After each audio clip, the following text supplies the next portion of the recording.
Assalamualaikum warahmatullahi wabarakatuh. Saya Benny Ramdhani, Kepala Badan Pelindungan Pekerja Migran Indonesia. Saya penuhi janji saya untuk menyampaikan aspirasi dari para pekerja migran Indonesia terkait barang-barang kiriman PMI yang tertahan di beberapa pelabuhan di negara kita. Bayangkan di antara barang-barang itu ada makanan yang dipastikan rusak, kemudian siapa yang bertanggung jawab untuk mengganti kerusakan kiriman makanan tersebut? Ada kado ulang tahun untuk anak, untuk suami, untuk istri, untuk orang tua tercinta, untuk adik kakak, dan keluarga mereka, yang akhirnya barang itu, kado itu, hadiah itu tidak bisa diterima di hari spesial atau hari istimewa, di hari bahagia mereka. Surat itu kami kirim ke Menteri Keuangan Republik Indonesia. Mudah-mudahan sampai. Saya tahu persis Ibu Sri Mulyani adalah seorang pemimpin yang memiliki kepedulian kepada para pekerja migran Indonesia. Saya tahu persis karena saya pernah berkomunikasi langsung dengan Ibu Sri Mulyani terkait penahanan barang-barang di pelabuhan-pelabuhan di negara kita dengan alasan bahwa itu adalah barang milik pekerja migran. Terkait dengan peraturan yang sedang dalam pembahasan, menurut saya, sekali lagi, ini adalah alasan yang sangat-sangat tidak tepat, tidak relevan.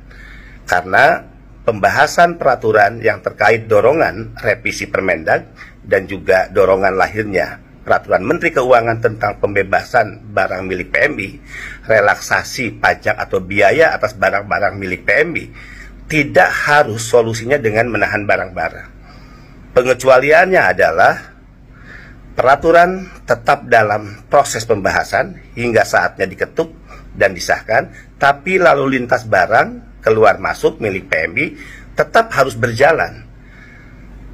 Pengecualiannya adalah jika peraturan Permendag sudah direvisi, jika peraturan Menteri Keuangan sudah dikeluarkan, nanti di saat itulah PMI mendapatkan relaksasi.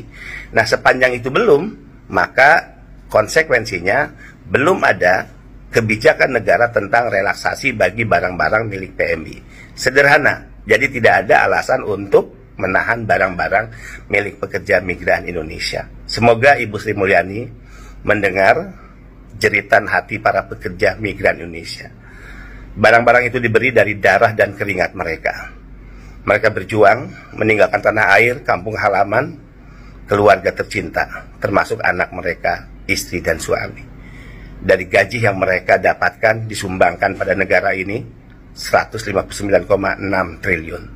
Begitu besar sumbangan PMI untuk bangsa dan negara ini. Tapi apakah sedemikian perlakuan negara, perlakuan kita yang harus dialami dan dibebankan kepada mereka? Untuk para pekerja migran Indonesia, jangan pernah lelah, jangan berhenti untuk menyuarakan kebenaran. Lakukan kritik sekeras-kerasnya kritik, berikan masukan sebanyak-banyaknya masukan. Tidak ada pemerintahan yang sempurna, karena kesempurnaan hanya milik Allah Subhanahu wa Ta'ala. Jangan pernah takut menyuarakan kebenaran. Saya Benny Ramdhani, Kepala Badan Pelindungan Pekerja Migran Indonesia, akan bersama-sama dengan para pekerja migran Indonesia. Di kalangan PMI ini kan multitafsir, terbelah nih pandangannya. Misalnya ada yang menganggap salah dengan misalnya kenapa sih Pak Benny mengumumkan lebih dulu kok belum ditetapkan peraturannya. Nah, sementara saya pada posisi sebagaimana juga yang mendukung, kalau ini tidak dibuka ke publik, ya bisa aja ini nggak akan pernah lahir gitu.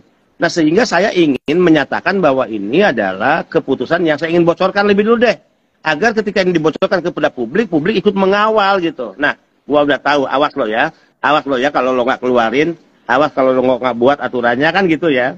Dikawal, diributin, walaupun memang saya juga agak kecewa. Sesuatu yang 2 minggu sampai 3 bulan gitu, ya itu terlalu lama bagi saya lah. Kan yang diurus negara ini bukan hanya barang milik PMI. Lalu kalau hanya untuk satu sektor PMI sampai 3 bulan, lalu bagaimana untuk sektor-sektor yang lain? Berapa bulan, berapa tahun, berapa bulan, berapa tahun? Ya, jangan-jangan selama 5 tahun pemerintahan nggak selesai gitu kan? Hanya untuk 1, 2, 3 kebijakan yang diurus oleh negara melalui peraturan.